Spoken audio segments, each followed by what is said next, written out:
তো অনেকে এখান থেকে আমাকে মানে দুচ্ছাই করেছে বাংলা কথায়, কিন্তু উনি আমাকে আশ্রয় দিয়েছে।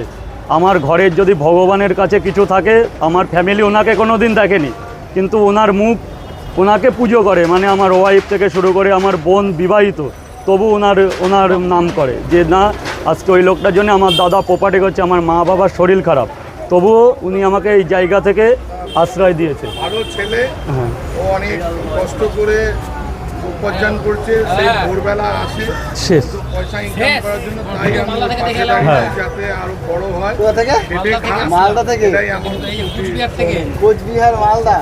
এনার মতন লোক হয় না, কিন্তু ওই কলকাতার বাজারে একটা ভগবান তুলো আমার কাছে, অন্তত আমার কাছে, আমার ফ্যামিলির কাছে। আমাকে শাসনও করে, আমাকে বকে, আমাকে ভালোবাসে, আমাকে খেতে দেয়। উনি আমার রুটি রোজগারের লোক। আমাকে অ্যাকচুয়ালি আমার বাবা খেতে দেয়নি, আমাকে মানুষ করেছে, কিন্তু উনি আমাকে খেতে দিয়েছে। একসময় এখান থেকে আমাকে অনেকে তাড়িয়ে দিয়ে